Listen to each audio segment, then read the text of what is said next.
শেখ হাসিনা, আসাদুজ্জামান খান কামাল এবং চৌধুরী আব্দুল আল মামুন তিনজন আসামির বিরুদ্ধে তাদের বিরুদ্ধে গত জুলাই এবং আগস্টে 2024 সালের বাংলাদেশে সংগঠিত যে ম্যাসাকার এবং মানবতা বিরোধী অপরাধ, সেই অপরাধের দায়ে তাদের বিরুদ্ধে এই মামলাটি করা হয়েছিল। দীর্ঘ পথ পরিক্রমা শেষে, সাক্ষ্য গ্রহণ শেষে, উভয় পক্ষের যুক্তিতর্ক শেষে সেই মামলাটি এখন রায়ের জন্য প্রস্তুত হয়েছে। আগামী 17ই নভেম্বর সোমবার দিন নির্ধারিত করেছেন। ইনশাল্লাহ আগামী 17ই নভেম্বর সোমবার এই মামলাটির রায় ঘোষিত হবে।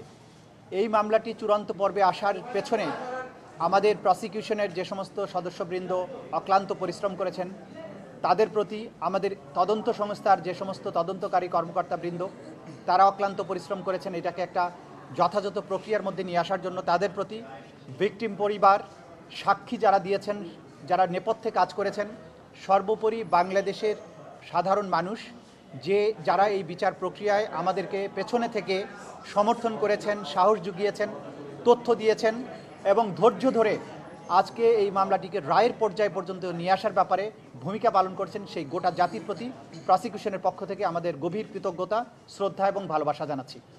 আমরা অঙ্গীকার করেছিলাম যে যারাই বাংলাদেশে যত শক্তিশালী হোক না কেন, যদি কেউ অপরাধ করে, মানবতা বিরোধী অপরাধ করে, তাদেরকে সঠিক পন্থায় বিচারের মুখোমুখি করা হবে এবং তাদের আইন অনুযায়ী যে প্রাপ্য সেটা তাদেরকে বুঝিয়ে দেওয়া হবে। সেই প্রক্রিয়ায় আমরা একটা দীর্ঘ যাত্রা শেষ করেছি। আমরা এখন চূড়ান্ত পর্বে উপনীত হয়েছি। আশা করছি ইনশাআল্লাহ 17ই নভেম্বর আদালত তার সুবিবেচনা, তার প্রজ্ঞা প্রয়োগ করবেন এবং এই জাতির যে বিচারের জন্য আকাঙ্ক্ষা, যে তৃষ্ণা, সেটার প্রতি তারা সুবিচার করবেন এবং একটি সঠিক রায়ের মাধ্যমে বাংলাদেশে সংগঠিত মানবতা বিরোধী অপরাধের একটা ইতি ঘটাবেন এবং ভবিষ্যতের জন্য এই রায়টি ইনশাআল্লাহ দৃষ্টান্ত হয়ে থাকবে, তেমন একটি রায় আমরা প্রত্যাশা করছি। তা আপনাদের সবাইকে ধন্যবাদ এখানে আমাদের কথা শুনে। আমরা এখন আর অতীতে বহুবার আপনাদের এই বিষয় নিয়ে কথা বলেছি, কী অভিযোগ ছিল। আমরা সর্বোচ্চ শাস্তি আদালতের কাছে প্রেয়ার করেছি। আদালত তার সুবিবেচনা প্রয়োগ করবেন এবং আমাদের পক্ষ থেকে প্রেয়ার হচ্ছে যে এই অপরাধের দায়ে আসামিদের যেন সর্বোচ্চ সাজা দেওয়া হয়।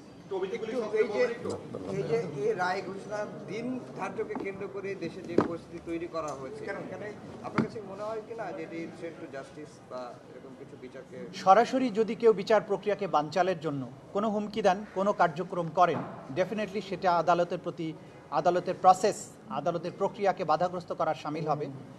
তো বাইরে তারপরেও সব কিছুর ব্যাপারে আমরা আমাদের নাক গলাতে চাই না। আমরা আমাদের বিচার প্রক্রিয়ার মধ্য দিয়ে, আইনের প্রক্রিয়ার মধ্য দিয়ে চলতে চাই।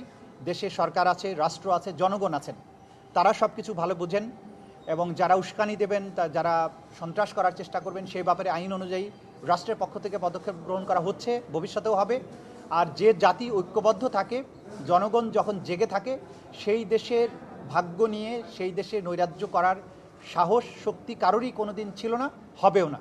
আমরা বাংলাদেশের জনগণের দেশপ্রেম, তাদের প্রজ্ঞা, তাদের ভালোবাসার প্রতি শ্রদ্ধাশীল।